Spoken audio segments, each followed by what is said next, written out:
What's up everybody, this is John with John Fair Innovations and I'm so excited to bring you yet another math lesson. So today I'll be showing you a little bit of algebra and how you can substitute numerical values in order to solve a function and an equation. Now before I get into the video, if you enjoy it, make sure you hit that thumbs up button, leave a comment on maybe another maths topic you'd like me to tackle, and if you really enjoy the video, do make sure you hit that subscribe button so you can stay up to date with all the videos as they come out. Now, when we're dealing in algebra, a lot of times we hear the word function. And what a function is an expression in terms of letters and numbers. It doesn't always have to have letters or numbers, it doesn't have to have one or the other. Sometimes it can have both, sometimes it can only have letters, sometimes it only have numbers. But what we're talking about is we're talking about an expression of terms. So the most famous one we see is function of x, and that's usually written as f open bracket x close bracket. What this means is that our function is being represented with the variable of x, and x is an undefined variable, so it can have any number from the positive or the negative infinity direction.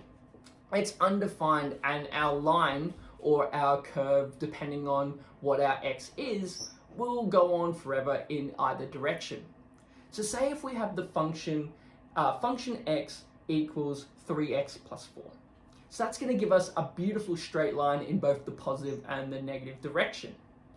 But this is great in the sense of making a line, but it's not always necessarily what we want when we're doing our analysis, our statistics.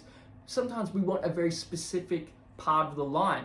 Maybe we want a very specific number on the line. And this is where we use substitution in order to work out our value. So let's say, for example, we use that same line, 3x plus 4, and we wanted to specifically know what happens when x equals 2. Well, all we have to do in order to solve this is substitute 2 every time x is represented in our function. So we've got function x equals 3x plus 4, so x is only represented once in the part of 3x. So we substitute 2 where the x is. Now 3x actually means 3 times x, so we now change this to 3 times 2.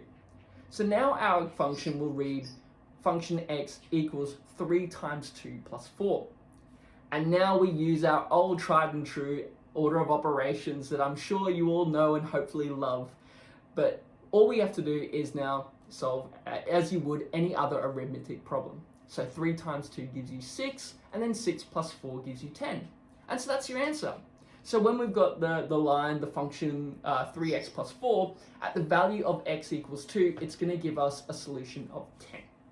And that's it. That's all you have to do, is just make sure that every single time you see your letter being represented, and it, as I said, doesn't always have to be x, but whenever your letter, your variable is being represented, you substitute your number.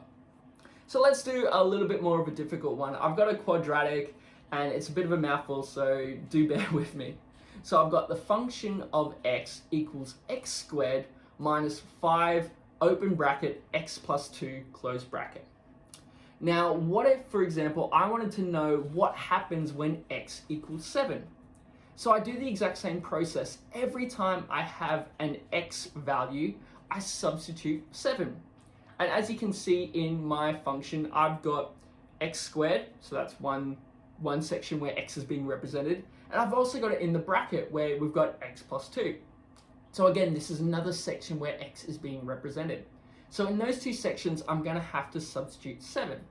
So my equation now will read 7 squared minus 5 open bracket 7 plus 2 close bracket. And again, we use our old order of operations because now it's in the form of arithmetic, and we just solve it as we would any other math problem. Well, 7 squared gives us 49, minus 5 times bracket 7 plus 2 will give us 9, so 5 times 9 will give us 45.